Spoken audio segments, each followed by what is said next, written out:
Okay, so the 11th and final model that we're going to be talking about today is the public health model or public health perspective. This is a model that's used primarily with diseases in this country. And it has some pretty practical implications, and it's probably the only model that we've discussed that really tries to integrate all of the other models. So let's just take a little bit of a look at this. You'll notice under causal factors there are three factors. There's the host, agent, and environment. So the host we think of as being the person itself, and the agent being alcohol. So, with diseases, sometimes there are certain diseases that affect the larger population that come into it, like, say, AIDS or something of that nature.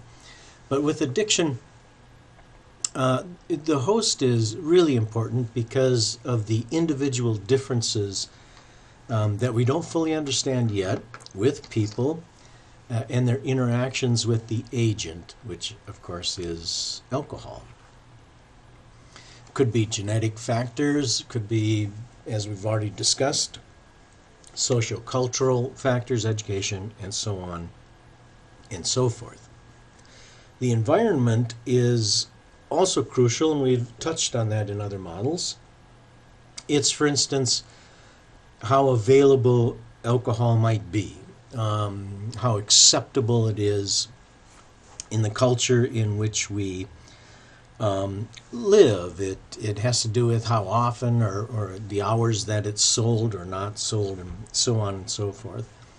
So really only by approaching all three factors as seen in the public health model will we have a chance of really tackling addiction effectively. The one thing you should notice about the other 10 models is that they all focus on normally one of those three factors, either looking primarily at the individual, or as with the old temperance ideas that alcohol is a poisonous substance, and the socio-cultural model, for instance, looks at environment.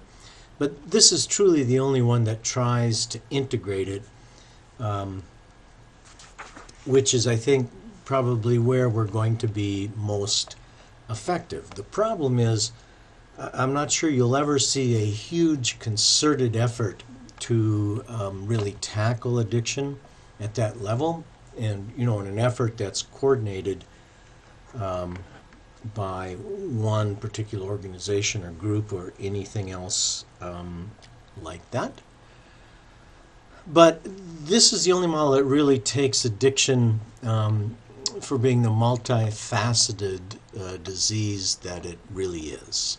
So the interventions implied by this model are, of course, very comprehensive and multifaceted. And there's got to be, as I just said, some kind of coordinated action if you're really going to tackle addiction from this particular perspective. But I'm not sure that you'll ever really see that. You'll just see elements of it here and there. So in closing, let me just say this. You will eventually have an assignment to go visit treatment centers. And part of the questions I have you answer is the model maybe that they happen to use. But what you will find in just about any treatment center is a collection of those models. Rarely do they just focus on one particular model. They incorporate other things. You're going to see education. You're going to see family histories being done. You're going to talk a little bit about the environment people live in, whether or not they should go back to it following treatment, and so on and so forth. It's just a way of sort of looking at all the specific aspects of this problem and our attitudes towards it as a culture. There's a couple of things I think you need to remember. we don't really have a single approach to treatment that's highly, highly effective. A lot of treatment centers will talk about their effectiveness or success, but the fact is we've made little to no progress in decades with people suffering from addiction, the rates of abstinence, and all of that sort of thing. Doesn't mean people don't work hard. I think they work their tail off. But this is the best right now that we can do.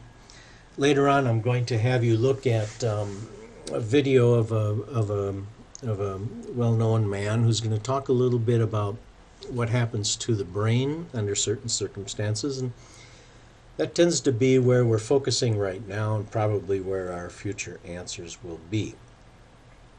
The second thing I want you to remember is that people respond differently to different approaches. And that's why we always talk about individualizing treatment. We do that to some extent, but the one thing that's missing are all of the possible alternative treatments, which we don't do a very good job yet. But part of that's because we don't know how to really identify those people and get them to the alternative treatment maybe that they need. We don't have a good way to assess that at all.